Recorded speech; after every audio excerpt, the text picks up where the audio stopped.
I've looked at a lot of evidence today, and I firmly believe there is a second person, maybe a third person involved in this that we haven't heard a word from except for day one when they don't have everything tightly controlled.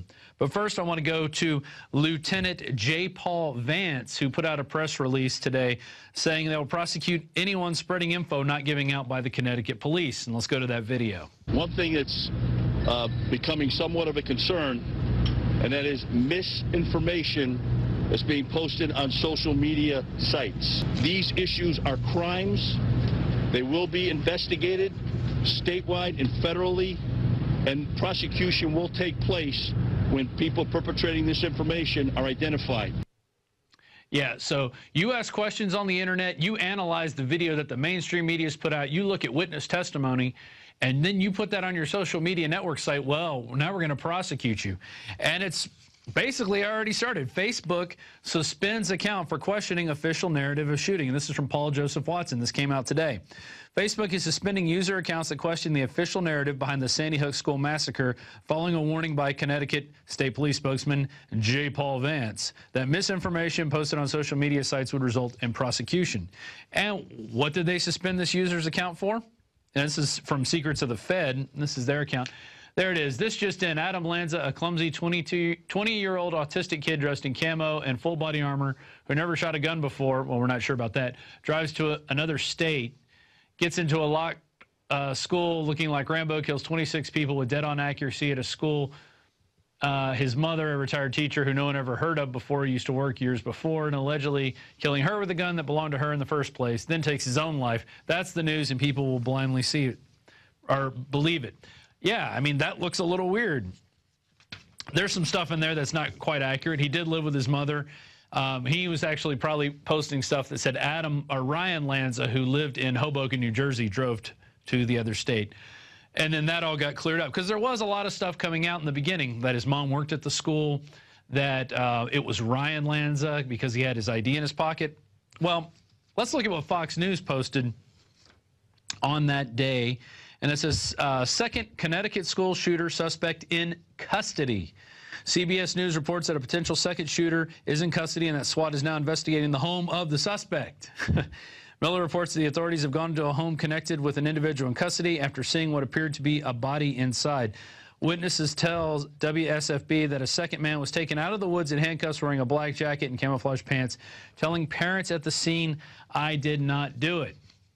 And now I want to take you to a video that I put together today after I've been searching the internet all day, mainly looking for explanations of who this guy was that the police handcuffed and brought out of the woods. That there seems to be no mention of him anymore. It's just like, hey, you know, whatever, we got one guy, that's all we need. So this video starts off with some overhead helicopter footage with a correspondent talking about how they've confirmed reports that from the state police that they have a second guy in custody. Then it goes to a little boy who was in the school when it happened, and as they were leading him to the firehouse, he saw a man on the ground with his hands cuffed behind his back. Then it cuts to an older gentleman who was there. He watched him bring the guy in out of his handcuffs. He even points to him. He says he's right over there in the police car, and he says he was wearing a black jacket and camo pants. Then it's going to cut to some overhead helicopter footage that didn't have any sound to it. So the sound I put was some sound from a police scanner going on that day, recorded, of cops basically getting reports of two shadows that were seen running along the gym wall. And then you can hear the cops chasing two suspects. And then later on, which I didn't capture that and put that in there, you could actually hear him say, "We have a man down prone." But the video it continues on, and there'll be no audio, and I'll talk over that. And you can actually see the cops up in the woods surrounding a guy who's on the ground. Okay? We haven't heard word of this person.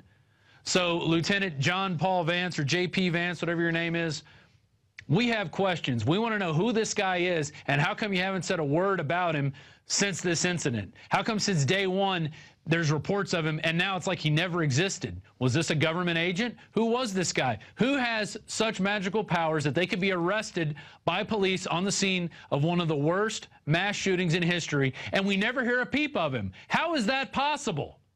I want to know. Let's go to the video. It's believed at this hour, and it's been confirmed to ABC News by state police there in Connecticut, that 2 shooters were initially believed involved in the mass shooting. One of those shooters now dead. What's not been confirmed is whether or not that gunman took his own life or whether or not there was something that ensued after authorities began arriving at the scene. So we ran out. There's police about at every door. They're leading us down this way, quick, come on. And we ran down to the firehouse. There's a man pinned down to the ground with handcuffs on, and we thought that was the victim. We really didn't get a good glance at him because he was, like, there's a car blocking it. They did walk a guy out of the woods. I saw him walk a guy out earlier with handcuffs. He walked by us and said he didn't do it. It was a grown man. A grown man, yeah. He's sitting in the front of the police car over there now. So, I mean... He didn't have a gun? No, I didn't see any gun. Just had him handcuffed, and he walked by us and looked into parents' eyes and said, I didn't do it. How was he dressed? Camo pants with a dark jacket. Press road. Other unit. Take up station point in that driveway. Roger. U.S. responding to state of school at this time. The shooting appears to have stopped. It is silent at this time. The school is in lockdown. 679 road. Under that, we'll stage up here in the front. 679, Crestwood. Roger. Reports that the teacher saw 2 shadows running past the building, past the gym, which would be rear base. Near shooting. Yeah, we got them. They're coming at me down Congresswomen. Come up the driveway left side. 6, this is it. Where you coming from? Senate, you're requested to stage Methodist Church, St. Oak Center. I will need 2 ambulances at this time. Sorry, ambulance, having stage. Acknowledge.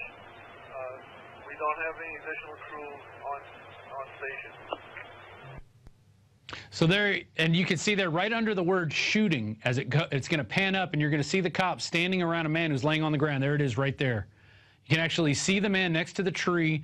You can see the cops all around him. But what are we supposed to believe? We're supposed to believe that man doesn't exist. We're supposed to believe that 2 witnesses who saw this man, and notice how the older gentleman, he said the guy is sitting in the front of the police car. Why would they put a suspect in front of the police car? Did this guy have some major credentials that he gets to sit in the front of the police car after he's caught after a mass shooting, and they lead him down in handcuffs? Who is this guy? Who is this amazing person who has these magical powers that he could be at the scene of a crime, be handcuffed, and we never hear another word about him through the mainstream media? And they probed every other detail of this case over and over again. And, you know, they acknowledged they made the mistake calling him Ryan Lanza when it was Adam Lanza. They've acknowledged the fact that his dad wasn't dead when they said he was dead. But nothing about this guy, nothing like, oh, we made a mistake, there was no second person, because there was a second person. And if they don't want to talk about it now, we should be asking those questions, and we should be forcing the issue. In fact, we should make a White House petition.